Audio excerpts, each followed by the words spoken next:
के मेले में सूर्य, चंद्र, बृहस्पति, इन तीनों ग्रहों की ऊर्जा पर्टिकुलर प्लेस पर बहुत इंटेंस रूप में आती है। कलेक्टिव कॉन्शियसनेस से एक एनर्जी का वॉर्टेक्स डेवलप होता है पानी में, हवा में, धरती पर। पानी हमारी आध्यात्मिक चेतना को सबसे ज़्यादा चेंज करता है, परिवर्तित करता है। जब एक आम आदमी उस नदी के पानी में प्रवेश करता है, नेगेटिव लो वाइब्रेशन की टेंडेंसीज रिकॉर्डेड होती हैं ब्रेन सेल्स में, बॉडी की सेल्स में, वो सारी वॉश आउट हो जाती हैं। इसलिए आम आदमी के लिए कुंभ में भाग लेना एक तरह की थेरेपी है। हम ब्रह्मांड का हिस्सा हैं। The universe is in us and we are in the universe. जो स्टार एक्सप्लोड किए थे, उन पार्टिकल से ह्यूमन डीएनए बना है। बिलीफ सिस्टम से हमारी बायोलॉजी बदल जाती है। डॉक्टर जो डिस्पेंजा को पढ़िएगा, उनकी वर्टिब्रा डैमेज हुई थी एक्सीडेंट में, उन्होंने सर्जरी नहीं की, एफर्मेशन से अपनी बॉडी को हील किया। और ये लोग ग्रेग ब्रेडन को सुनिएगा, जो लोग थॉरो रिसर्च कर रहे हैं आजकल के, ओपन माइंडेड लोग हैं। ऑस्ट्रेलिया में डॉक्टर टॉम चाकोस हैं, आप उनकी वेबसाइट पर जाकर के देखिए, कॉन्शियस हीलिंग पर उन्होंने कितना रिसर्च किया है कि हमारी बॉडी से फोटो इलेक्ट्रॉनिक्स लाइट्स निकलती हैं, मेडिटेशन से उस लाइट का कलर चेंज हो जाता है। हमारे योगी अमृत पुत्र क्यों कहलाते हैं? उन्होंने उस साइंस को खोज लिया ना। तो कुंभ का पर्पस भी है कि पूरी धरती पर लोग आरोग्य प्राप्त करें।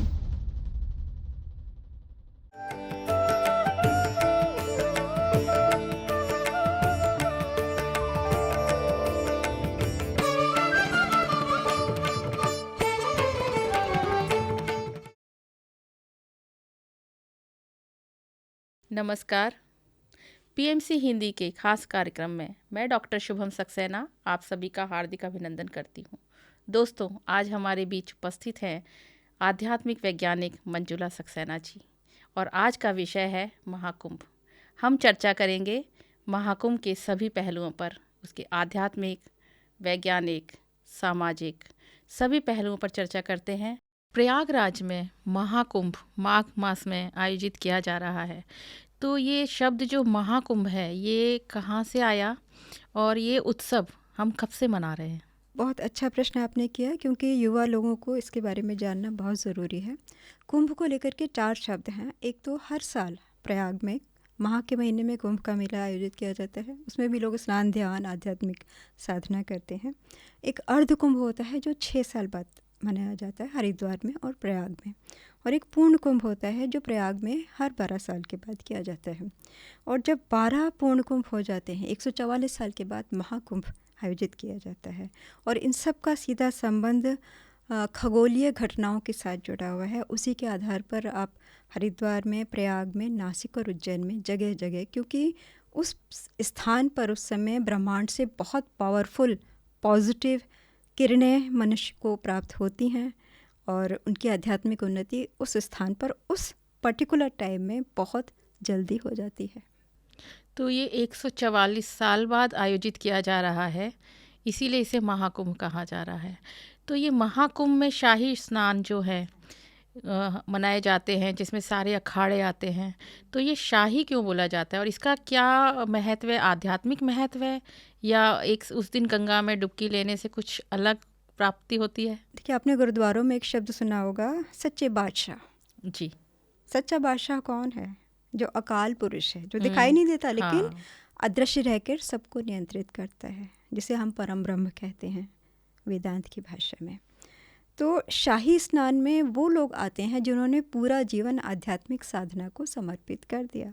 साधारण मनुष्य तो 10 मिनट सुबह, 10 मिनट शाम पूजा करता है, बाकी सारा दिन अपने व्यापार में, सांसारिक आकर्षणों में उलझा रहता है। लेकिन ऐसे भी लोग हैं, सौभाग्य से हमारे देश में, सप्तऋषियों की भूमि है भारत, जिन्होंने जन्म जन्म तक सिर्फ भगवान शिव को अपना जीवन समर्पित कर दिया और तरह तरह की आध्यात्मिक साधना करके बहुत बहुत आध्यात्मिक तरह तरह की शक्तियाँ प्राप्त की हैं। नागा साधु हैं, 13 अखाड़े होते हैं। तो सबसे पहले वही लोग आते हैं हाथियों पर सवार होकर के, बड़े सम्मान के साथ, है ना, सोने चांदी के उसमें रथ में आते हैं। और सबसे पहले ब्रह्म मुहूर्त में वो लोग स्नान करते हैं। और इसका पर्पस ये है कि उनकी जो ऑरा है, आभा मंडल है, वो पानी में जाएगी ऊर्जा। उसके बाद ऑर्डिनरी लोग जब उस पानी में नहाते हैं तो वो ऊर्जा उनके अंदर आती है, उनकी बीमारियां ठीक होने लगती हैं, उनके शारीरिक मानसिक जो रोग हैं उसकी हीलिंग होती है। इस तरह से ये परंपरा चल रही है। अच्छा, तो शाही स्नान भी एक तरीके से मानवता के लिए डुबकी लगाना जन हुआ। कल्याण के लिए, लोक जन कल्याण के। देखिए, जो लोग तपस्या में बैठे हैं समाधि में, उन्हें इस दुनिया से कुछ नहीं चाहिए, क्योंकि उनको तो सांस लेने की भी ज़रूरत नहीं होती। सांस रोक करके दूसरी दुनिया में घूम रहे हैं, पूरे ब्रह्मांड में घूम रहे हैं, दूसरे लोकों में घूम रहे हैं, सूक्ष्म लोकों में घूम रहे हैं, कारण शरीर से कहाँ कहाँ घूम रहे हैं। उन्हें संसार से कुछ नहीं चाहिए, लेकिन वो आते हैं मानवता के कल्याण के लिए आते हैं, इसलिए वो शाही स्नान है। इसलिए शाही स्नान है। तो ये शाही स्नान एक तरीके से साइंटिफिक भी हो गया कि आपकी वहाँ उस डुबकी में लगा के आपको हीलिंग भी हो रही है।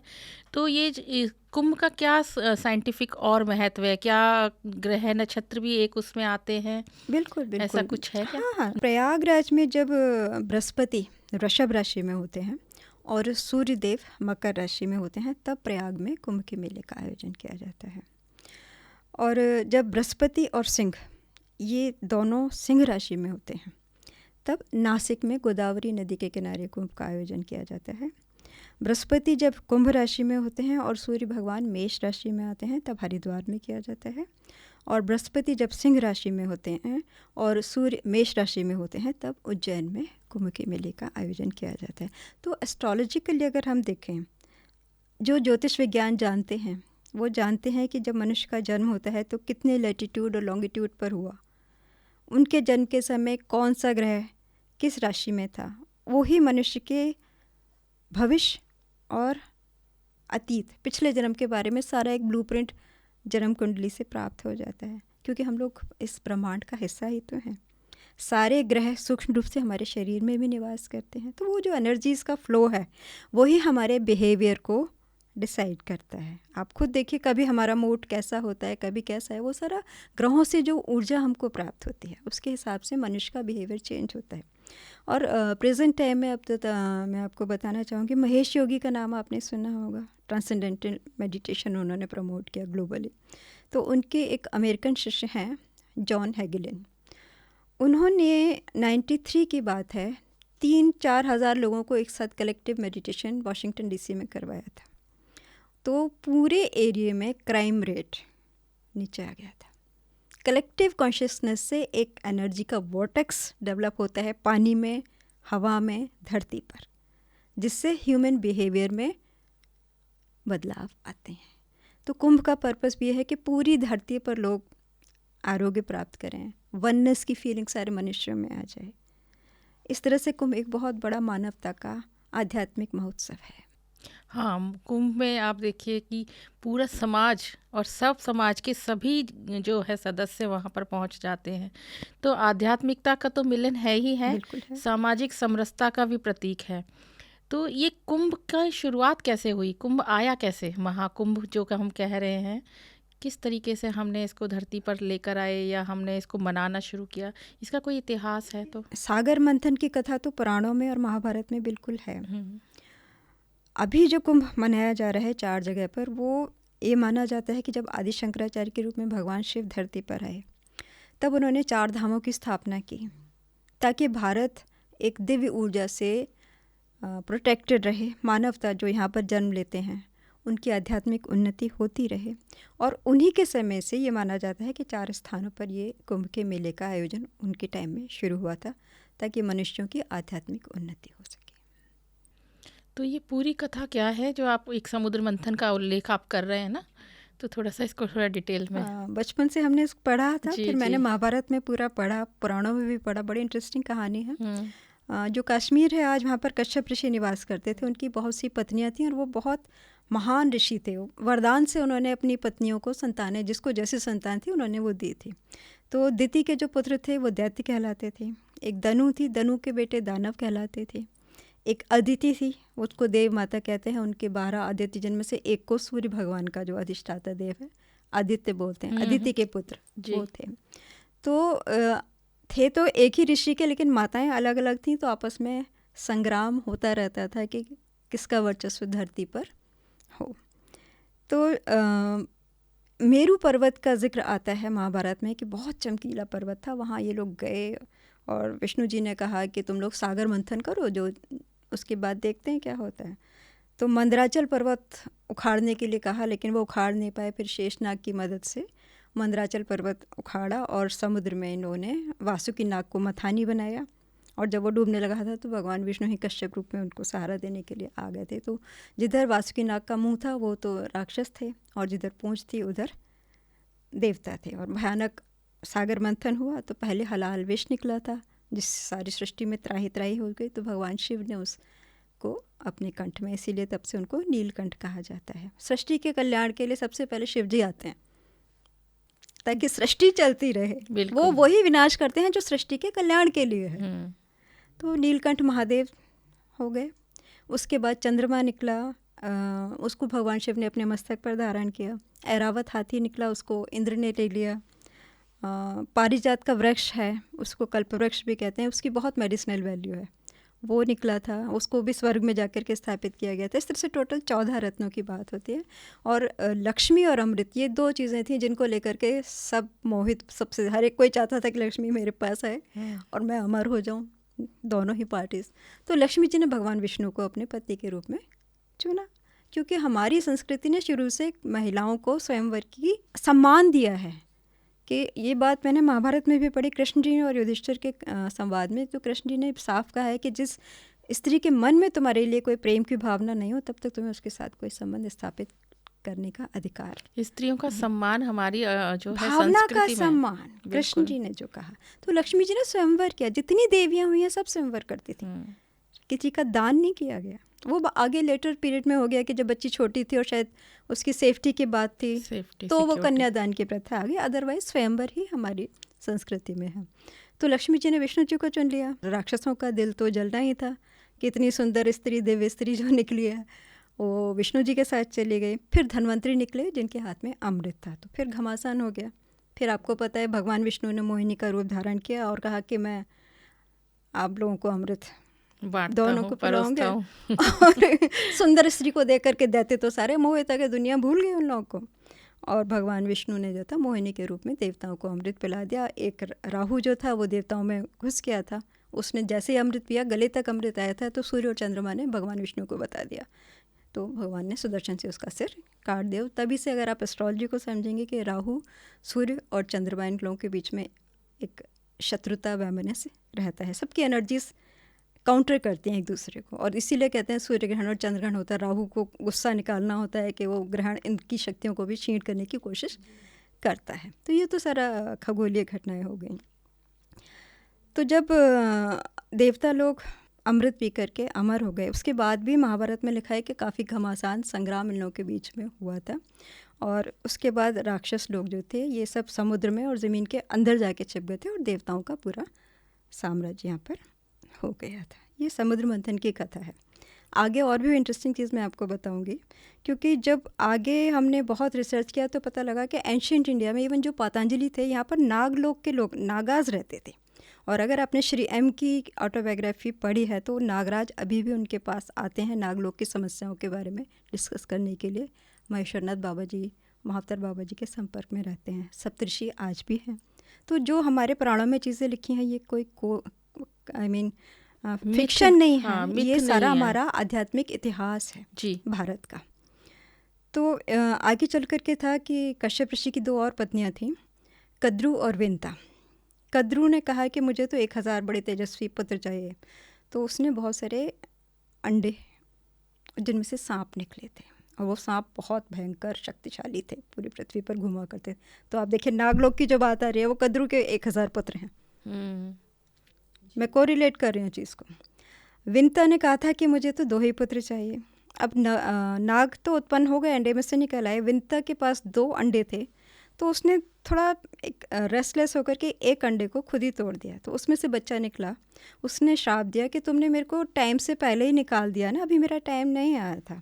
और वो आधा ही डेवलप हुआ था, तो उसने शरीर त्यागा और वो सूर्य देव का सारथी अरुण बन गया। सुबह के सूरज को हम लोग अरुण बोलते हैं। और उसने माँ को श्राप दिया था कि तुमने मेरे को डेवलप नहीं होने दिया, तो मैं तुम्हें श्राप देता हूँ कि तुम्हें 500 साल तक इनकी दास्ता स्वीकार करनी पड़ेगी, और तुम्हारा दूसरा बेटा तुमको उस दास्ता से मुक्त करेगा।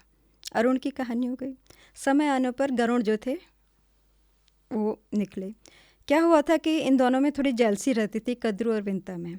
और उच्चैश्रवा घोड़ा जो सागर मंथन में निकला था, वो इन दोनों ने देखा, उसमें बड़ा वाइट लाइट निकलती थी। तो कद्रू और विंता के बीच में जो अंदर से एक जलसी थी, कद्रू ने एक चाल चली कि बताओ ये घोड़ा सफ़ेद है कि काला है।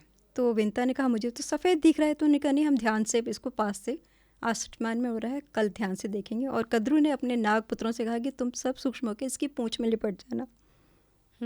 और जो नाग माँ की बात जिन्होंने नहीं मानी, तो विंता ने अपने ही पुत्रों को श्राप दे दिया कि जन्मेजय के यज्ञ में तुम सब मारे जाओगे क्योंकि तुमने मेरी बात नहीं मानी।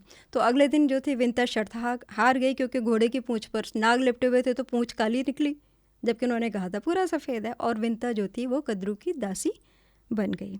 अब जब गरुण का जन्म हुआ तो ये लोग सारे नाग और नाग माता गरुण को अपने नौकर की तरह ट्रीट करते थे कि हमें यहाँ घुमाने लेके जाओ, वहाँ घुमा के लेके जाओ। तो उसने अपनी माँ से पूछा कि हम लोग ऐसे क्यों बिहेव करते हैं। तो उन्होंने कहा कि ऐसे ऐसे घटना घटी थी, हम इनके दास हैं। तो गरुण ने कहा नागों से कि मेरी इन माँ को अपनी माँ की दास्ता से छुड़ाने के लिए तुम जो कहोगे मुझे बताओ क्या चाहिए। तो उन्होंने कहा हमको अमृत ला के दे दो तो हम तुम्हारी माँ को दास्ता से मुक्त कर देंगे।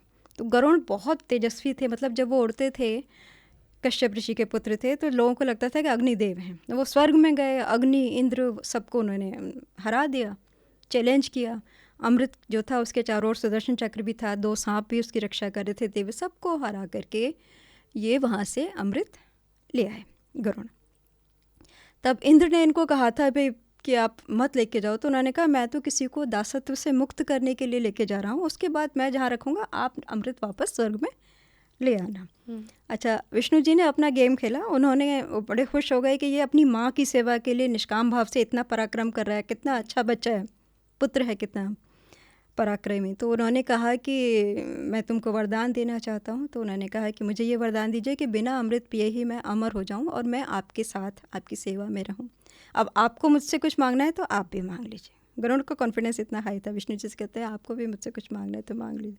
विष्णु जी ने कहा कि तुम मेरे वाहन बन जाओ। कोई देखा ना, बहुत पावरफुल पक्षी है, इसको कुछ खाने के लिए भी चाहिए, कुछ चाहिए। मतलब बहुत सारी कहानियाँ हैं महाभारत में कि इतने तेजस्वी थे कि सबके अंदर डर भर गया था गरुड़ के तेज के आगे। तो उन्होंने विष्णु जी को कह दिया कि ठीक है, उनकी विष्णु जी से डील हो गई कि मैं आपका वाहन बन जाऊँगा। जब गरुड़ ने ये कहा था कि मैं तो किसी को दासत्व से मुक्त कराने के लिए ले जा रहा हूँ, उसके बाद आप अमृत वहाँ से वापस ले आना। तो इंद्र ने गरुड़ को ये मतलब वरदान दिया था। उन्होंने कहा मैं खाऊंगा क्या, मेरे लिए मुझे भोजन का निर्धारण करो। तो उन्होंने कहा कि ठीक है, सांप जो है वो तुम्हारे भोजन होंगे। तो तब से गरुड़ और नागों के बीच में एक वो पुरानी तो शत्रुता थी ही माओं के बीच में, लेकिन उनको एक अप्रूवल मिल गया इंद्र से कि तुम्हारा जो नेचुरल डाइट है वो सांप होंगे।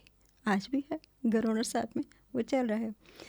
तो जब ये अमृत लेकर के गरुड़ आ गए हैं धरती पर, तो उन्होंने सांपों से कहा कि मैं स्वर्ग से अमृत ले आया हूँ, अब तुम मेरी माँ को दास्ता से मुक्त कर दो। और कुश के जो पेड़ होते हैं जिनको सरकंडा बोलते हैं, है ना, उस पर उन्होंने अमृत का पात्र रखा था। सांप बड़े खुश हो गए और इन्होंने कहा था कि नहा धो करके पूजा करके आओ तब तुम अमृत पीना। तो सांप जो थे नहा धो करके गए। इस बीच में इंद्र आए और वो उठा के वापस स्वर्गलोक ले गए। तो सांप जो थे वो ढूंढते ढूंढते गए तो सांपों की जीभ कट गई थी। आप देखिए आज भी सांपों की जीभ आगे से कटी हुई बाइफर्केटेड होती है। और सरकंडे के उसमें अमृत ढूंढ रहे थे, उस चक्र में सांपों की जीभ कट गई थी। और आज भी देखिए जो कर्मकांड होता है उसमें कुश को रखा जाता है क्योंकि उस पर अमृत कलश गरुड़ ने स्वर्ग से ला करके रखा था। तो ये तो हमारी पौराणिक, और मुझे लगता है ये सब सच ही है। ये भी कहा है कि पुराणों में, महाभारत में ये बात कही गई है कि जब देवासुर संग्राम ख़त्म हो गया, देवताओं का पूरा साम्राज्य हो गया और असुर लोग जो थे, दैत्य और दानव, ये पानी में और ज़मीन के अंदर जा कर के जान बचा करके भागे थे, वहाँ छिप गए थे। तब भगवान विष्णु जो थे वो उस समय संग्राम में नर और नारायण के रूप में आए थे और अपने जो शार्ंग धनुष था और जो सुदर्शन था उससे उन्होंने इनका संहार किया था, दैत्यों और दानवों का। तो जब संग्राम समाप्त हो गया तब नर ऋषि को वो अमृत दिया गया था। अच्छा, बड़ी इंटरेस्टिंग बात है कि बद्रीनाथ के ऊपर आप जाइए, आज भी नर और नारायण के 2 पर्वत हैं जहाँ इन लोगों ने तपस्या की थी। तो ये तो सारा पौराणिक बात आती है। अगर आप आध्यात्मिक दृष्टि से देखें तो ये शरीर ही कुंभ है। जो सेल्फ रियलाइज सोल हुए, जैसे कि कबीर दास थे, तो उन्होंने क्या कहा था, ये तन कांचा कुंभ है, लिया फिरे था साथ, ढबका लगा फट गया कुछ न आया हाथ। और आप देखेंगे सनातन धर्म में जब हमारे परिवारों में किसी का निधन हो जाता है तो शमशान घाट पे ये एक रिचुअल किया जाता है, मटका लेकर के जो भी क्लोज हैं, बेटा पति हैं, वो उस शव की परिक्रमा करते हैं और उसको फोड़ते हैं, उसको ये बताने के लिए कि ये जो कुंभ था तुम्हारा 5 तत्वों का, इसमें अन्नमय और जलमय कोश जो है वो अब तुम छोड़ रहे हो, तो अब अपनी इंटेंशन को हायर डायमेंशन में जाने के लिए फिक्स करो, ये मैसेज दिया जाता है। तो इस महाकुंभ मेले को एक आम आदमी के साथ कैसे जोड़ सकते हैं कि उसकी आध्यात्मिकता में ये मेला क्या योगदान देता है? देखिए, भारत जो है ना श्रद्धालुओं की भूमि है। यहाँ व्यक्ति गरीब हो, अमीर हो, अनपढ़ हो, ज्ञानी हो, वो कहीं ना कहीं किसी न किसी आध्यात्मिक शक्ति के साथ जुड़ कर के ही अपनी जीवन की यात्रा संपन्न करता है। कुंभ के मेले में मैंने आपको बताया कि सूर्य, चंद्र, बृहस्पति, इन तीनों ग्रहों की ऊर्जा पर्टिकुलर प्लेस पर बहुत इंटेंस रूप में आती है। कोई गोदावरी नदी के किनारे है, कोई शिप्रा नदी के किनारे है, कोई गंगा नदी के किनारे है। और ये नदियाँ हमारी सारी दिव्य नदियाँ हैं जिनको ऋषियों ने तपस्या करके दूसरी डायमेंशन से इस भूमि पर लेकर के आए हैं। जैसे नासिक में गोदावरी नदी है, उसका इतिहास अगर आप खंगालेंगे तो वहाँ पर भी एक ऋषि ने अपने तपोबल से गंगा जी का आह्वान किया था, वही गोदावरी ऋषि निकले। हिंदुस्तान में बहुत सी जगह आप जाएंगे, पहाड़ों पर गिरी गंगा है, वहाँ भी किसी ऋषि ने तपस्या करके देवी गंगा को अपने कमंडल में आह्वान करके और वहाँ से जो धारा निकली है वो गिरी गंगा कहते हैं। तो नदियाँ इसलिए हमारे लिए बहुत आध्यात्मिक, हमारी गुरु हैं, हमारी आध्यात्मिक संचेतना को प्रवाहित करने वाली हैं कि केवल ऐसा ही नहीं है कि वो खेती में पानी देती हैं और हमें अन्न मिलता है, बल्कि हमारे शरीर में भी तो 70% से लेकर 75% तक, चाहे ब्रेन हो, चाहे प्लाज्मा हो, वाटर कंटेंट ही सबसे ज़्यादा है। तो पानी हमारी आध्यात्मिक चेतना को सबसे ज़्यादा चेंज करता है, परिवर्तित करता है। हमारे यहाँ कहते हैं ना, कोस कोस पे बदले बानी, 5 कोस पे पानी। हिंदुस्तान में पानी की क्वालिटीज़ जगह जगह बदलती हैं और उसके हिसाब से आप ऑब्ज़र्व कीजिए लोगों की बातचीत करने का ढंग भी। हरियाणा से आप जाइए, कश्मीर में जाइए, अवध में जाइए, साउथ में जाइए, कितनी बोलियाँ हैं। पानी के हिसाब से मनुष्य की साइकी चेंज होती है, उसके एक्सप्रेशन चेंज होते हैं, उसका फूड चेंज होता है। तो नदियों में जो एक आध्यात्मिक ऊर्जा प्रवाहित हो रही है, जो ऋषियों ने प्रवाहित की अपनी तपस्या से, जब एक आम आदमी उस नदी के पानी में प्रवेश करता है और उसके अंदर शरीर में जो जल है, जिसमें दुनिया भर के डर हैं, चिंता है, एंग्जाइटी है, दुश्मनी है, निगेटिव लो वाइब्रेशन की टेंडेंसीज रिकॉर्डेड होती हैं ब्रेन सेल्स में, बॉडी की सेल्स में, प्लाज्मा में, वो सारी वॉश आउट हो जाती हैं और उस नदी के पानी की जो दिव्य ऊर्जा है वो हमारे शरीर में। तो आम आदमी को पता ही नहीं चलता है कि इस प्रथा के बहाने उसकी कितना ट्रांसफॉर्मेशन हो गया। इसलिए आम आदमी के लिए कुंभ में भाग लेना, वहाँ महात्माओं के दर्शन करना, नदी में स्नान करना एक तरह की थेरेपी है। ये तो बिल्कुल सच है कि जब आप ऐसे माहौल में जाते हैं जहाँ पर आपको सामने एक पवित्र नदी बह रही है, पवित्र माहौल है, पवित्र अखाड़े बैठे हैं, सारे स्वामी लोग बैठे हैं, एक तरीके से आपका स्पिरिचुअल ग्रोथ तो वहाँ होनी ही होनी नेचुरल है। आपको बहुत शांति और सुकून का अनुभव होता है उसमें जाते ही। तो हम देखते हैं कि उस अगर हम अभी भी देखें, पूरा एक नगरी बसाई जा रही है वहाँ पर, और वो 1 महीने के लिए, 1.25 महीने के लिए, जब तक कुंभ है वो पूरी नगरी रहती है और उसमें सभी का योगदान होता है।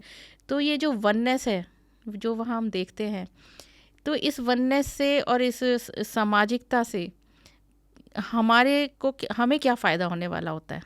देखिए, हम विश्वगुरु बनने की बात करते हैं राजनीतिक तौर पर, लेकिन आध्यात्मिक तौर पर हिंदुस्तान हमेशा विश्वगुरु रहा है।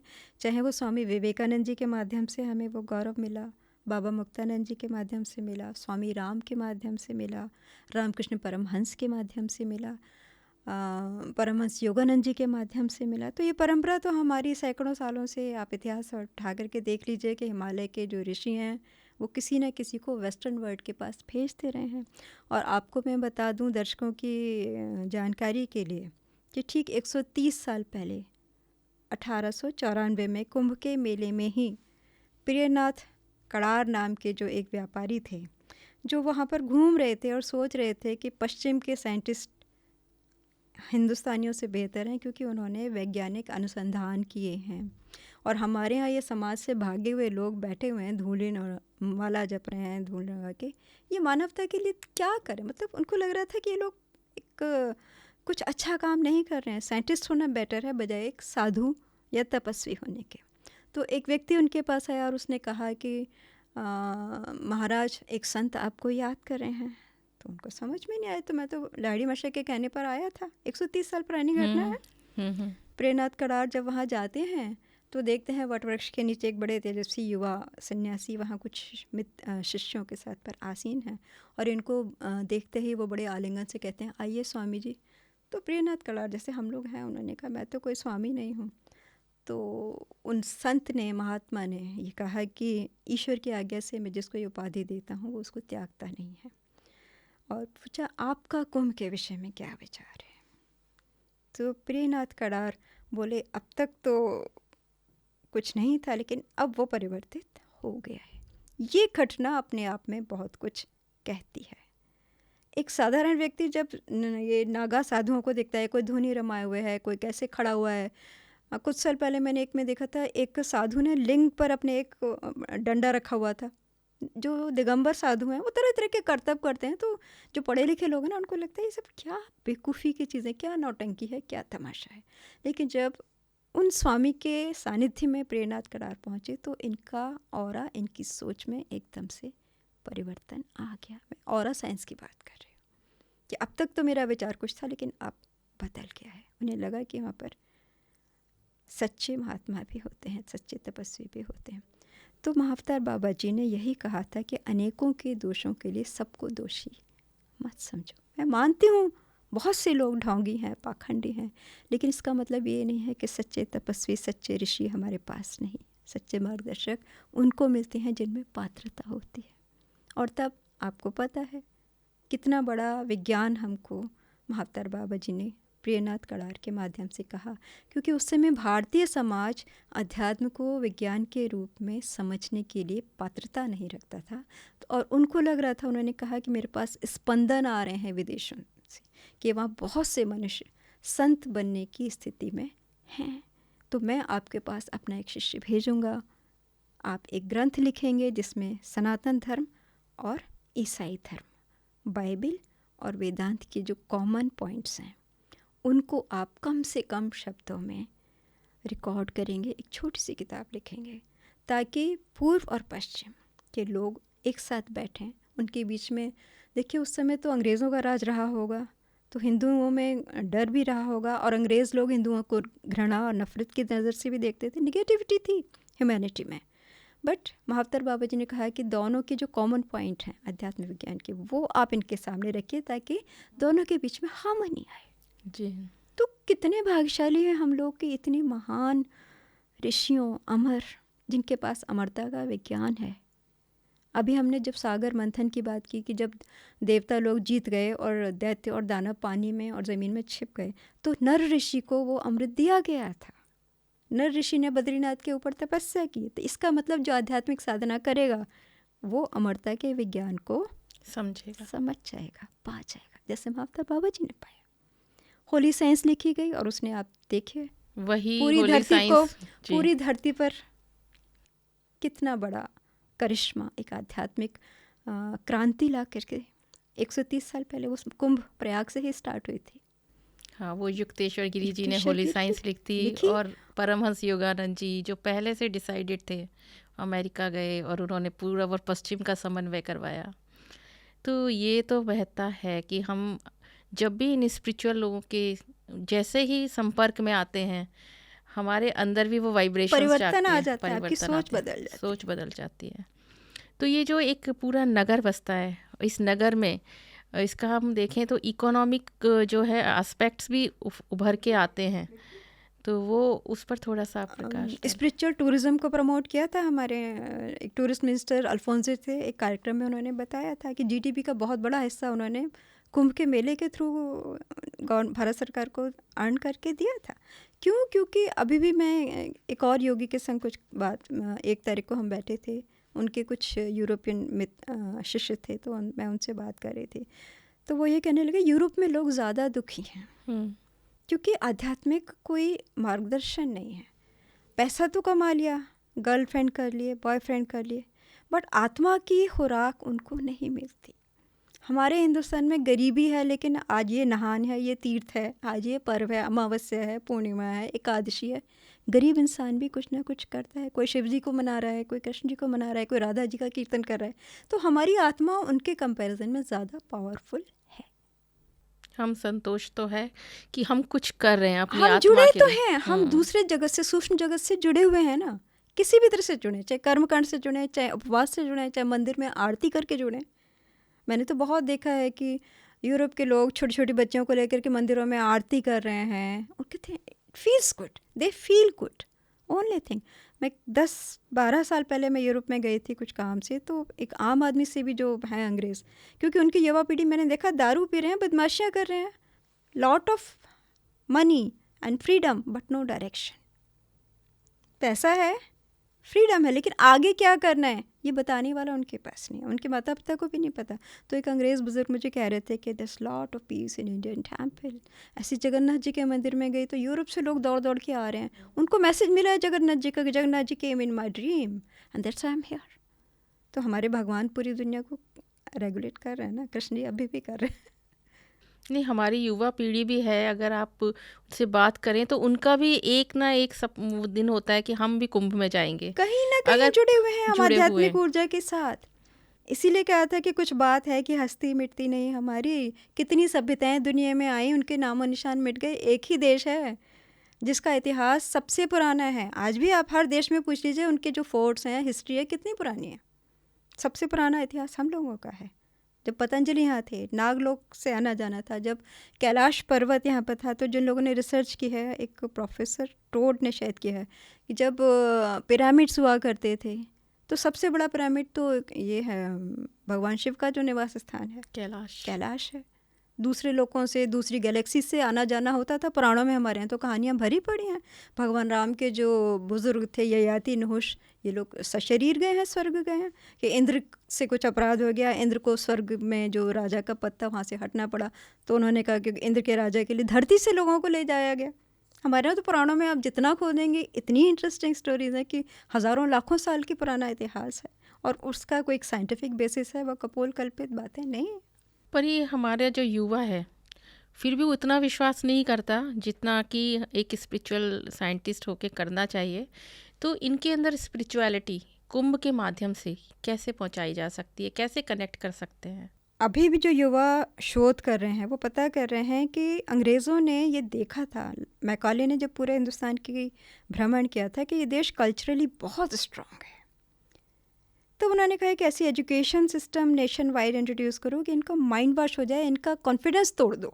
और तब उन्होंने मैनिपुलेटेड हिस्ट्री डाल दी कि यहाँ तो द्रविडियन थे, Aryans came from central Asia, और इतिहास सारा जो पुराना था वो जला दिया गया। तो वो सिस्टमेटिकली अंग्रेज़ों ने डिवाइड एंड रूल की पॉलिसी अप्लाई करने के लिए इंडियंस को माइंड वॉश किया। बट आप खोजेंगे तो अब तो विदेश के लोग भी भारतीय संस्कृति को स्वीकार कर रहे हैं।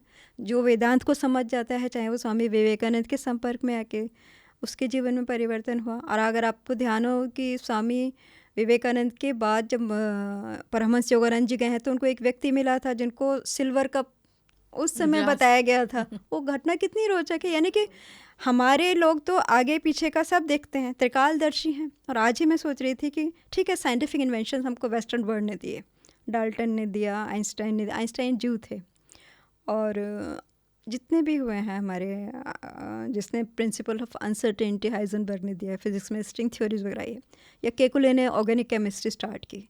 तो ये लोग बेसिकली मुनि थे, ये मनन करते थे और फिर उन्होंने हाइपोथेसिस की। लेकिन हमारे पास ऋषि थे। ऋषि और मुनि में फ़र्क होता है। ऋषि वो होता है जिसने पीनियल ग्लैंड को पूरी तरह से एक्टिवेट कर लिया। वो सूक्ष्म जगत में जाकर के भविष्य और अतीत दोनों को ऐसे देख लेता है जैसे कहते हैं हस्त आमलकवत, हाथ में जैसे आंवला रखा हो। वो ऋषियों की अप्रोच है, कैपेसिटी है। साइंटिस्ट मनन करते थे, माइंड से उन्होंने हाइपोथेसिस क्रिएट की, लेबोरेटरी में एक्सपेरिमेंट्स किए। आज भी किसी ने एटम आँखों से देखा थोड़े है, इट्स अ थ्योरी ओनली। कि 99% स्पेस है, बीच में न्यूक्लियस है और प्रोटॉन है। और अभी मैं आपको बता दूं लेटेस्ट उन्होंने कहा there are 4 powers and 12 particles जो पूरे ब्रह्मांड को क्रिएट किए हैं। साइंटिस्ट आप कह रहे हैं कि we are in universe and universe is in us, we are energies basically. जो स्विट्ज़रलैंड में लेबोरेटरी है CERN, आप उसकी फाइंडिंग्स देखिए, दिमाग ख़राब हो गया कि पार्टिकल रिसर्च जो हो रही है पार्टिकल फिजिक्स में, कि पार्टिकल का बिहेवियर ऐसा है कि वो किसी और डायमेंशन के संग जुड़ करके बिहेव कर रहा है। तो there are multi dimensional energies जो हमारे को कंट्रोल कर रही हैं। वही हमारा कुंभ का मेला कह रहा है कि बृहस्पति की स्थिति, सूर्य की स्थिति, किस राशि में है हमारे ग्रह, उसके हिसाब से आप इस समय इस नदी के तट पर जा कर के इस जल में स्नान कीजिए तो आपकी निगेटिव एनर्जीज़ वॉश आउट हो जाएंगी और आपको ब्रह्मांड की हायर डायमेंशन की पॉजिटिव एनर्जीज मिलेंगी, जिससे आपकी इम्यूनिटी बढ़ेगी, आपकी लाइफ में सकारात्मक परिवर्तन आएंगे। ये भी कहा जाता है कि आप वहाँ जा कर के भ्रमण कीजिए, एक एक आप अखाड़े में जाइए, वहाँ का जो एक ऑरा है हर अखाड़े का, उनके साधु का एनर्जीज हैं, उसको आप फील करके बैठिए। भाई हम लोग, हमारी जो बॉडी है ना, बायोलॉजिकली भी मैं कहूँ तो जो प्लाज्मा है 93% तो वाटर है सेल्स में। हमारे यहाँ नहाने का पर्पस ये है कि एक सेल में जो वाटर में टॉक्सिन्स हैं, फियर के, एंग्जाइटी के, दुश्मनी के, वो नदी में नहाने से वॉश आउट हो जाते हैं। मसारू इमोतो ने इतना एक्सपेरिमेंट किया है कि पानी जब झरने के फॉर्म में आता है तो उसका मॉलिक्यूलर स्ट्रक्चर चेंज हो जाता है। साउंड्स का असर उसने प्रूव कर दिया है ना, कि हम जब प्यार की बात करते हैं, सम्मान की बात करते हैं तो पानी का मॉलिक्यूलर स्ट्रक्चर चेंज होता है। आप संगम पे जाके देखिए, व्यास नदी और पार्वती का संगम देखिएगा, साथ चलने पर भी पानी के कोई ग्रीनिश है, कोई येलोइश है। संगम पे जहाँ गंगा यमुना सरस्वती मिलती हैं, सरस्वती अंदर से बह रही है, प्रयाग में आप जाएंगे तो आप जाकर के देखेंगे, साफ पता लगता है कि ये गंगा का पानी है और फिर तीनों मिल करके वो गंगा सागर में एक साथ चलते हैं। तो पानी सिर्फ H2O नहीं है, पानी में बहुत कुछ है। और साइंटिफिक रिसर्च भी देखिए, there is no end to scientific research. जितना माइक्रोस्कोप में दिखा और माइंड से आपने उसको हाइपोथेसिस दे दी। हर बार नोबेल प्राइज़ जो मिलता है वो कुछ नई चीज़ के लिए मिलता है, तो there is no final end to any research. But हमारी जो रिसर्च है वो तो हमारे हज़ारों लाखों साल पहले हमारे ऋषि मुनि बता गए कि बेटा इस तिथि को ये दान करना है, ये व्रत करना है, ये मंत्र जप करना है, उस साउंड से आपकी हीलिंग होगी, तो आप बीमार पड़ेंगे नहीं। अब देखिए सागर मंथन जब हुआ था तो धन्वंतरी निकले थे, उनके हाथ में अमृत कलश था। आयुर्वेद को अगर आप फॉलो करेंगे, ऋतुचर्या होती है, दिनचर्या होती है, ऋतु के हिसाब से आपको अपना लाइफ स्टाइल, डाइट सब बदलनी है, तो आप ऐसे ज़िंदगी जिए कि आपकी लाइफ में बीमारी होगी ही नहीं, आप हमेशा स्वस्थ रहेंगे और अमृत प्राप्त कर सकेंगे। आध्यात्मिक साधना करेंगे। नर ऋषि जो थे उनको अमृत प्राप्त हुआ क्योंकि उन्होंने पहाड़ पर एकांत में रह के आध्यात्मिक साधना की। तो एक पॉसिबिलिटी आपको मिलती है कि अगर आप अपनी लाइफ को डर से बचाना चाहते हैं, डेथ का जो फियर है, वायलेंस है, इन सब चीज़ों से बचाना चाहते हैं, तो आप आयुर्वेद को समझिए, आप पतंजलि के दिए हुए राजयोग को समझिए, अष्टांग योग का अभ्यास कीजिए। लाखों लोगों की ज़िंदगियां परिवर्तित हुई हैं। परमहंस योगानंद जी को चीन के लोग भी फॉलो करते हैं, अरब के लोग भी फॉलो कर रहे हैं, उर्दू में भी लोग पढ़ते हैं। तो वसुधैव कुटुंबकम तो हमारे ऋषियों ने हमको दिया है और वो एक गंगा है, अनवरत बह रही है और बहती जाएगी। परमहंस योगानंद जी तो कहते हैं गंगा और भारत की संस्कृति को तो मैं कभी भूल ही नहीं सकता। Father of yoga, I will be there, है ना। और देखिए मैं विष्णु पुराण का मैंने पढ़ा था, किसी अंग्रेज़ ने जब था ना, उसने ट्रांसलेशन किया है। एक बार जिसने हमारी मैथोलॉजी पढ़ ली ना, वो उसकी लाइफ हमेशा के लिए ट्रांसफॉर्म हो गई।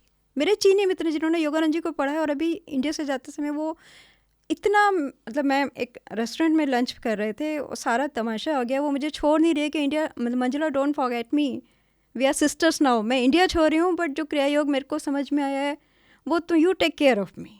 एक बार समझ में आ गया ना कि स्पिरिचुअल ब्लिस क्या चीज़ होती है, तो वो लोग जाने में उनका दिल टूटता है। ये ट्रांसमिशन की पावर हमारे अध्यात्म विज्ञान में है। तो हमारी जो पौराणिक कथाएं हैं, इसमें प्रयाग को तीर्थराज कहा जाता है, जहाँ पर सरस्वती, गंगा और ये जो जमुना है, इन तीनों का मिलन होता है। इसी तरीके से हमारी बॉडी है, इसमें ईड़ा, पिंगला, सुषुम्ना है और हमारे एनर्जी पॉइंट्स भी हैं। तो ये आध्यात्मिकता से ये कुछ जुड़े हुए हैं क्या? कुछ इसमें ऐसा इतिहास है या आध्यात्मिकता है जिसको जानना चाहिए? Shubham ji, it's very important for us. हमको समझना चाहिए कि हमारा जो अध्यात्म विज्ञान है वो कितना पावरफुल और कितना साइंटिफिक है। महाभारत में ही मैंने पढ़ा है कि जब नारद ऋषि ने बहुत तपस्या की तो वो श्वेत द्वीप में भगवान के दर्शन करने के लिए गए थे और भगवान ने उनको विश्व रूप दर्शन दिया और ये बताया कि तू जो देखना चाहता है मेरे अंदर देख। तो उसमें नदियाँ, पर्वत, तीर्थ सब मूर्तिमान दिखाए नारद जी को उन्होंने। तो जो कुछ भी हम फिजिकल रेल्म में देखते हैं वो एस्ट्रल में भी है, कॉजल में भी है, मल्टी डायमेंशन में वो मल्टी फॉर्म में चीज़ें एग्जिस्ट करती हैं। जैसे मैं और आप बैठे हैं, आप शुभम है, मैं मंजुला हूँ, लेकिन अगर हम ध्यान की गहराइयों में जाएंगे तो सूक्ष्म लोक में हमारा कुछ और नाम होगा। कारण संसार में जाएंगे तो हमारा नाम जो हमारे स्पिरिट गाइड है वो बताएंगे कि हमने तुम्हारा नाम ये रखा, यहाँ पर तुम्हारा डाटा मेंटेन्ड है। समझ रहे हैं? तो जो ऋषियों का वार्तालाप है बहुत से पुराणों में, उसमें ये बड़ी इंटरेस्टिंग बात मैंने पढ़ी थी कि जैसे हमारे शरीर में 3 मेन नाड़ियाँ, वैसे तो 72,000 बताई गई हैं, उसमें आप समझिए सारे हमारे arteries, veins, neurons, somatic nerves, motor nerves, सारा कुछ मिलाकर के ऋषियों ने 72,000 की बात किया। उनमें 100 में भी 3 हम लोग जो योग की साधना करते हैं वो एड़ा, पिंगला और सुषुम्ना बताई गई। तो ह्यूमन बॉडी में मूलाधार चक्र पर तीनों मिलती हैं और उसके बाद यहाँ ये त्रिवेणी कहा जाता है, तीनों नाड़ियाँ मिलती हैं और फिर यहाँ से सुषुम्ना ऊपर जाती है इधर से और यहाँ से ये ब्रह्मरंध्र है। तो प्रयाग में भी गंगा, यमुना, सरस्वती, एड़ा, पिंगला, सुषुम्ना की तरह तीनों नदियों का संगम है। तो कहीं कहीं पर इसको भूमि देवी की जननेंद्रिय का सम्मान दिया गया है।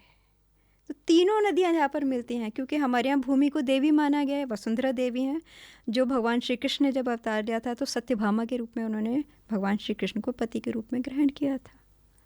तो हर ग्रह का एक सूक्ष्म रूप भी है। हिमालय पर्वत जैसे हिमवान थे जहाँ पार्वती ने जन्म लिया, तो उस पर्वत का भी एक सूक्ष्म, एक डिवाइन फॉर्म भी था जहाँ पार्वती जी ने जन्म लिया। समझ रहे हैं? और जब भगवान श्री कृष्ण ने नारद जी को अपना विश्व रूप दिखाया है तो इन सब का मूर्त रूप दिखाया है। नदियों, पर्वतों, सबका एक अधिष्ठाता देव होता है। तो प्रयागराज में क्योंकि तीनों नदियों का संगम है, फिर तीनों मिलकर एक होती हैं। और हमारे शरीर में भी सूर्य, चंद्र, बृहस्पति, चंद्रमा ईड़ा नाड़ी को कंट्रोल करता है, यानी वाटर एलिमेंट जो हम लोग 80% वाटर है।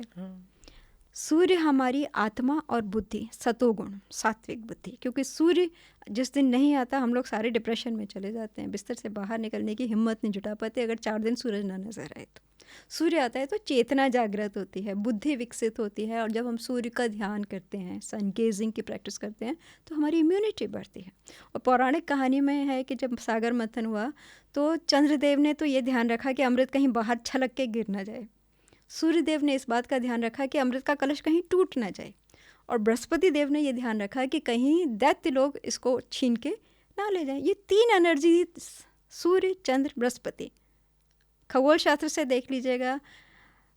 हमारे शरीर की जो एनर्जीज़ हैं, पॉजिटिव, नेगेटिव एंड जो एक न्यूट्रल एनर्जी है, सतोगुण, रजोगुण, तमोगुण, उनसे जोड़ करके देख लीजिए। आध्यात्मिक उन्नति के लिए सूर्य, चंद्र, बृहस्पति की एनर्जीज़ की हमको सबसे ज़्यादा आवश्यकता होती है।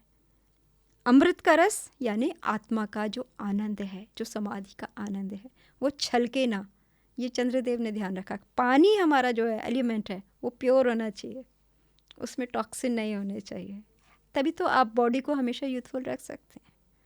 सूर्य तत्व विटामिन डी हमको देता है, हड्डियों को मजबूत करता है, पात्र कहीं टूटे ना। अमृत का पात्र तो यही है ना। और बृहस्पति निगेटिव टेंडेंसीज, दैत्य दानव कौन है? जो दूसरों का शोषण करता है। देवता कौन है? जो सबका पोषण करता है। एक संस्कृति एक्सप्लॉयटेशन की है, दूसरी नरिश करने की है, एक हेल्प करने की है, दूसरी एडवांटेज लेने की है। ये 2 तरह की हैं, दोनों ही सृष्टि का अंग है। तब भी वो चीज़ चल रही थी, आज भी चल रही है। ये तो सागर मंथन शाश्वत है।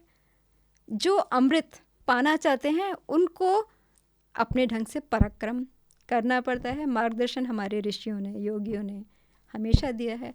उसको समझ करके हम अपने अंदर की जो अमरता है उसकी खोज कर सकते हैं, ताकि डर हमेशा के लिए समाप्त हो जाए।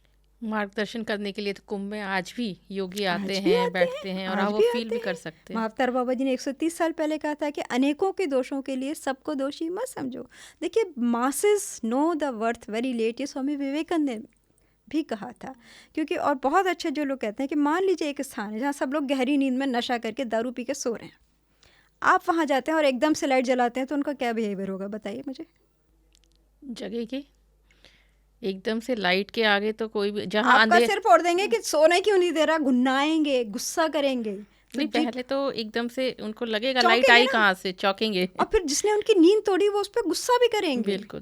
तो दैट इज ह्यूमन बिहेवियर, कि जिसको इग्नोरेंस में मज़ा आ रहा है, शराब में मज़ा आ रहा है, नॉन वेज में मज़ा आ रहा है, सेक्सुअल एक्टिविटीज़ में जिसको मज़ा आ रहा है, वो इस तरफ आना ही नहीं चाहता।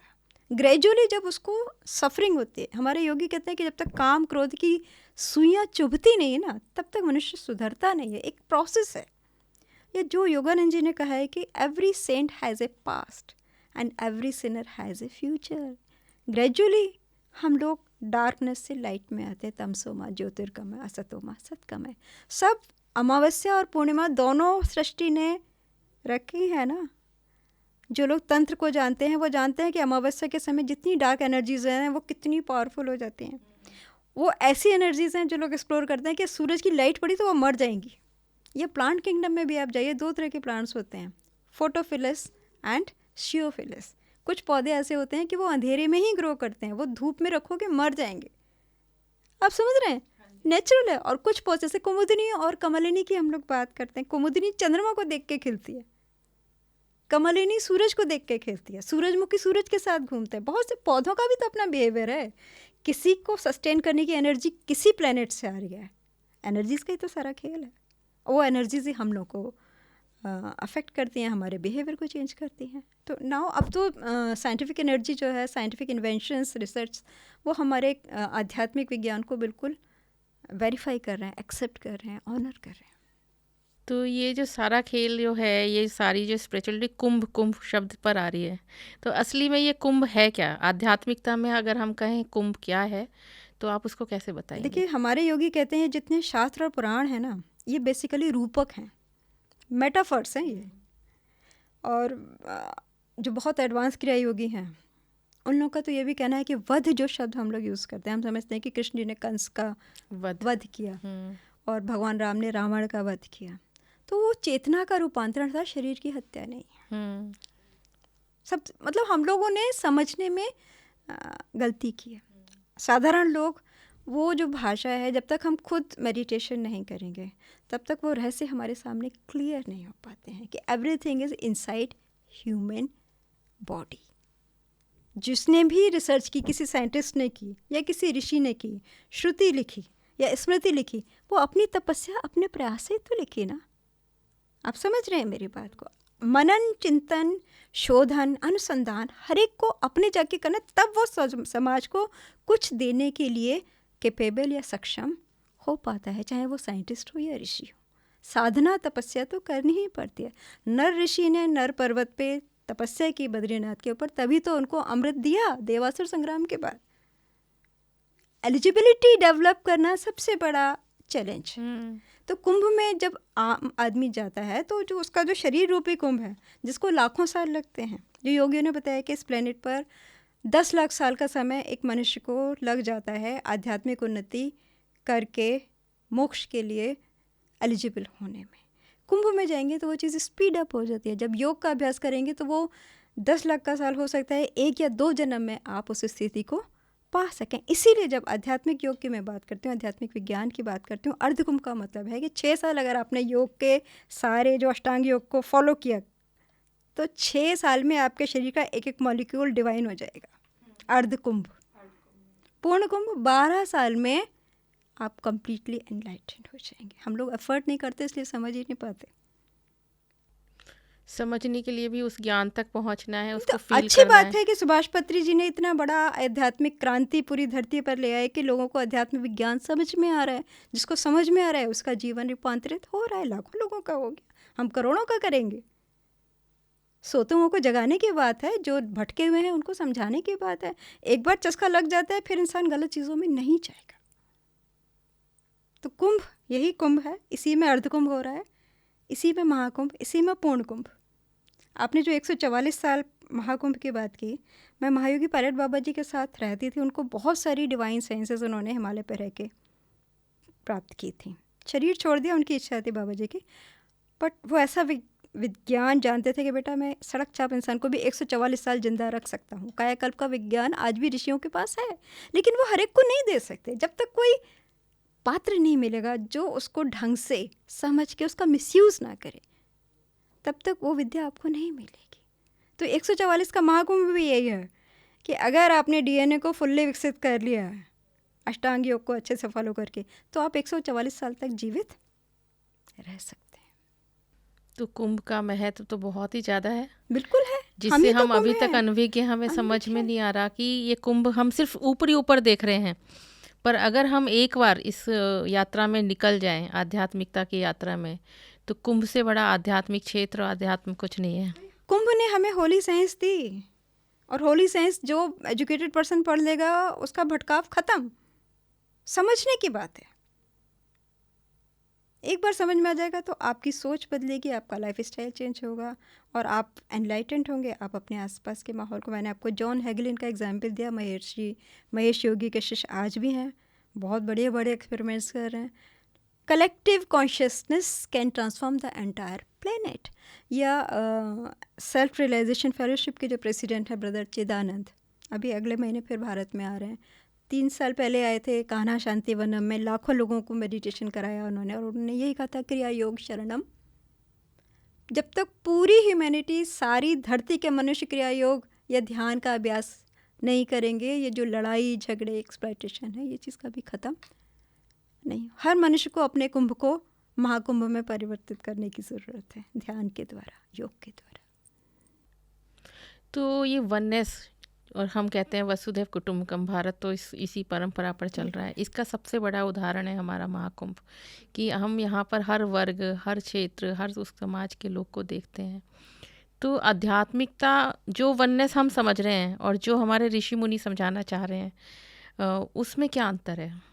हम लोगों की दिक्कत यह है कि अभी हम रोटी कपड़ा मकान में उलझे हुए लोग हैं। जब तक आप इकोनॉमिकली आत्मनिर्भर नहीं बनते, है ना, जब जिस इंसान के पास रोटी नहीं है, मकान नहीं है, वो अध्यात्म की बात नहीं समझ सकता। वेस्ट में क्योंकि इकोनॉमिक सिक्योरिटी आ गई, इकोनॉमिक प्रोस्पेरिटी आ गई, उनकी इकोनॉमी आप पिछले 100 सालों में देखिए हमसे बहुत बेटर है। That's why they are more receptive to spiritual wisdom. मैं तो कितने लोगों, सब हिमालय पे आते हैं, चीन के लोग आ रहे हैं, कहाँ कहाँ के लोग आ रहे हैं, किसी न किसी गुरु, भारतीय गुरु की शरण में जा करके योग सीख रहे हैं। आप उनसे फीडबैक देके देखिए। एक शिकागो में रहने वाली है कन्या जेसिका, उसने बिहार में एक बिहार के पुरुष से शादी की है। बचपन में कहती है मैं वाशिंगटन में थी तो मेरा सपना था मैं बड़ी होंगी, विदेश होंगी, और वो वाशिंगटन से पटना में आके अब 2 बच्चों की माँ है और ऑनलाइन हिंदी सिखाती है। और देखिए बिहारियों के सपोर्ट में कितना बोलती है वो। जिसको भारतीय संस्कृति की इम्पोर्टेंस समझ में आ गई ना, वो ट्रांसफॉर्म हो जाता है। जब तक हम लोगों को नहीं पता, हमें लगता है वेस्ट में बड़ा प्रोस्पेरिटी है क्योंकि मॉल्स हैं, टेक्नोलॉजी है, बट कल्चर और स्पिरिचुअलिटी उनके पास बहुत कम है। आप प्रोपोर्शन करके देखिए ना, हमारे यहाँ अनपढ़ इंसान भी श्रद्धा रखता है, दीप जलाएगा, कहीं ना कहीं जाके हाथ जोड़ेगा, किसी न किसी देव शक्ति के संग जुड़ा हुआ है। वहाँ पर इस चीज़ की कमी है जी। तो ये स्पिरिचुअल को साइंस कैसे बोल सकते हैं? स्पिरिचुअल एक साइंस है, स्पिरिचुअल साइंस को हम कुंभ के मेले में कैसे फील करते हैं, कैसे जान सकते हैं? वहाँ पर एक साइंस भी चल रहा है साथ के साथ। देखिए, साइंस बायोलॉजी ही तो है ना, क्वांटम फिजिक्स है, स्ट्रिंग थ्योरी है। आइजनबर्ग ने थ्योरी ऑफ अनसर्टेनिटी दी कि जो हमारा फोटोन्स हैं बॉडी में, वो या जो न्यूट्रॉन प्रोटॉन है, sometime they behave like wave, sometime they behave like particle. German philosopher Kant है, उन्होंने भी यही ड्यूअल बिहेवियर की बात की थी। और जो फिजिसिस्ट हैं वो भी यही समझ रहे हैं कि जो हमारी बॉडी है उसमें जो डीएनए है, ये लेटेस्ट रिसर्च कह रही है, it is made up of star dust. हम ब्रह्मांड का हिस्सा हैं। The universe is in us and we are in the universe because our DNA is made up of, जो स्टार एक्सप्लोड किए थे उन पार्टिकल से ह्यूमन डीएनए बना है। ये डिस्कवरी हमारे पास है। आप डॉक्टर ब्रूस लिप्टन को पढ़िएगा, biology of belief. Belief system से हमारी बायोलॉजी बदल जाती है। डॉक्टर जो डिस्पेंजा को पढ़िएगा, उनकी वर्टिब्रा डैमेज हुई थी एक्सीडेंट में, उन्होंने सर्जरी नहीं की, एफर्मेशन से अपनी बॉडी को हील किया। और ये लोग ग्रेग ब्रेडन को सुनिएगा, जो लोग थॉरो रिसर्च कर रहे हैं आजकल के, ओपन माइंडेड लोग हैं, दे आर रियलाइजिंग कि पावर ऑफ प्रेयर, जब हम प्रेयर करते हैं तो अलग तरह के फोटोन्स हमारी बॉडी से निकलते हैं। ऑस्ट्रेलिया में डॉक्टर टॉम चाकोज हैं, आप उनकी वेबसाइट पर जाकर के देखिए, कॉन्शियस हीलिंग पर उन्होंने कितना रिसर्च किया है कि हमारी बॉडी से फोटो इलेक्ट्रॉनिक्स लाइट्स निकलती हैं। मेडिटेशन से उस लाइट का कलर चेंज हो जाता है। अब आजकल ऑरा साइंसेज आ गई हैं, मैं और आपसे बात कर रही हूँ, अभी वो कैमरा क्लिक करेगा तो पता लग जाएगा कि आपका जो ऑरा है उसका कलर क्या है। उससे पता लग जाएगा कि आपकी frequency beta, theta, alpha, gamma आप किस लेवल पे काम कर रहे हैं। ये तक पता लग जाता है कि किस ऑर्गन में क्या बीमारी है। एक्सरे से भी सूक्ष्म चीज़ आ गई है। Aura science, Kirlian photography, gas emission जो हो रहा है उन सबको ले रहे हैं, फोटोन्स बॉडी से निकल रहे हैं। तो समझ में आ गया कि साइंस ये कह रही है कि हम लोग एनर्जी हैं। सर्न की जो लेबोरेटरी है स्विट्ज़रलैंड में, आप देखिए लेटेस्ट पार्टिकल के बिहेवियर को लेकर के दंग रह गए। एक पार्टिकल कैसे बिहेव करना, scientist can not predict the behaviour of any particle. पर स्पिरिचुअलिटी कैन। पहले जब हम फिजिक्स पढ़ते थे तो ये माना जाता था कि वैक्यूम इज स्टैटिक।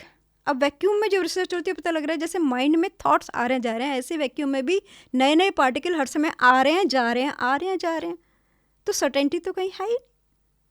ये तो हम लोग कह रहे हैं कि आप बदल सकते हो, आप मृत्यु से अमरता की ओर जा सकते हो, you have the option.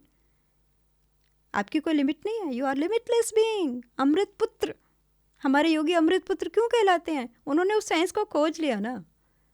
Mahavatar बाबा जी के पास आज भी तो ऑस्ट्रेलिया के लोग आ रहे हैं, दया माता आती हैं, द्रोणगिरी में पर्वत में बैठकर मेडिटेशन करके आप लोगों से मिलिए, अनुभव मिल रहे हैं, गाइडेंस मिल रही है, बीमारियां दूर हो रही हैं। मेरे तो बहुत से मित्र लोग, बहुत से अनुभव हम लोग जानते हैं। हम सब साइंस के स्टूडेंट रहे हैं, साइंटिस्ट जो डिस्कवरी हो रही है उन सबको और स्पिरिचुअलिटी को हम साथ साथ वेरीफाई कर रहे हैं, एक्सप्लोर कर रहे हैं। तो स्पिरिचुअलिटी इज प्योर साइंस। जो भी अनुभव कर रहा है उसको समझ में आ रहा है, चाहे वो लेबोरेटरी में करे या किसी केव में बैठ कर के एक्सपीरियंस कर। मेरे एक अमेरिकन मित्र हैं, उन्होंने ऑटोबायोग्राफी ऑफ योगी पढ़ी थी, कोई गुरु से दीक्षा नहीं ली, अमेरिका की एक केव में जा कर के अकेले मेडिटेशन करना शुरू कर दिया। सुपर कॉन्शियसनेस आ गए। आप उनकी वेबसाइट देखिएगा, आइवान ग्रेंजर की, poetry.chaykhana.com। पूरी दुनिया के सारे आध्यात्मिक संतों की कविता को उन्होंने अंग्रेज़ी में पूरी दुनिया को बांटा है। तो ये प्रेरणा कहाँ से आती है? अनुभव से आती है। कि योगानंद जी ने जो क्रिया योग का विज्ञान दिया है, अकेले बैठ के किया, बिना किसी गुरु को किया, बिना किसी संगत के किया और मिल गया। इसका मतलब गुरु का मार्गदर्शन आज भी हवा में अवेलेबल है। 1952 में शरीर छोड़ा, आप पता कर लीजिए, आज भी लोगों को गाइडेंस मिल रही है। तो कहाँ से मिल रही है? कोई साइंटिस्ट ऐसा हुआ है जो मरने के बाद आकर के किसी साइंटिस्ट को पढ़ा रहा हो लेबोरेटरी में? सही बात है। नहीं। हमारे योगी लिए तो हमारे बुजुर्ग हैं, हम लोग पितृपक्ष मनाते हैं, हमारे रिश्तेदार, हमने तो बचपन से सुना है कि सपने में वो आए थे, वो ये कह के गए, बचाते हैं पितृ लोग। तो हम तो अमरता का विज्ञान हज़ारों लाखों सालों से जानते हैं। तो ये जो महाकुंभ प्रयागराज में आप दर्शकों को क्या संदेश देना चाहेंगे? देखिए, हम सबको ये समझना चाहिए कि जो हमारे बड़े बड़े विद्वान हैं, ऋषि हैं, मुनि हैं, वो सब ये कह रहे हैं कि महाभारत के युद्ध के समय जो प्लानिटरी पोजीशन थी वो सिर्फ मार्च के महीने से फिर से धरती पर आ रही है और धरती पर बहुत बड़े बड़े परिवर्तन होने जा रहे हैं। आप खुद भी देख रही है, नेचर में अभी महाकाल मंदिर में आग लगी है, जंगलों में आग लग रही है। नेचर अपने ढंग से एक रौद्र रूप हमारे सामने लेकर के आ रही है। उसको शांत करने के लिए हम सबको आध्यात्मिक होने की बहुत ज़रूरत है। एक दिन के लिए भी जाइए, लेकिन जाइए, नदी में स्नान कीजिए, ध्यान कीजिए और अपने इष्ट, अपने पितृ, अपने देवताओं को नमन करके उनसे सुरक्षा और मार्गदर्शन के लिए प्रार्थना कीजिए। तो पूरी धरती पर जो ख़तरनाक स्थितियां बन रही हैं, हम उनको काफ़ी हद तक नियंत्रित कर सकेंगे। जी, तो आज के इस एपिसोड के लिए मैं मंजुला मैम का बहुत बहुत आभार व्यक्त करती हूँ, बहुत धन्यवाद करती हूँ कि आपने अपने इस बहुमूल्य समय से कुछ समय हमारे लिए निकाला और अपना ज्ञान, अपनी विस्डम दर्शकों तक पहुँचाई। शुभम जी, आपका बहुत बहुत धन्यवाद, क्योंकि समय से बढ़कर कीमती कुछ नहीं होता। जो सांस हमारी निकल गई वो वापस नहीं आएगी, ये हमको समझना चाहिए। जितनी सांसें हैं उसको आध्यात्मिक उन्नति के लिए हमें यूज़ करना चाहिए। जैसे सुभाष पत्री जी ने कहा, सांस ही हमारा गुरु है। जब हम सांस को गुरु मान करके सांस पर ध्यान देने लगते हैं तो हमारी बहुत सी समस्याएं, बहुत सी क्या, सभी समस्याएं समाप्त हो जाती हैं, क्योंकि पूरे ब्रह्मांड का आशीर्वाद हमको मिलने लगता है। जी, तो हम सभी को श्वास गुरु बनना है, श्वास के साथ रहना है और आध्यात्मिकता की इस यात्रा में आगे बढ़ते रहना है। बहुत बहुत आभार आप सभी का, बहुत बहुत धन्यवाद। PMC हिंदी बदले जीवन।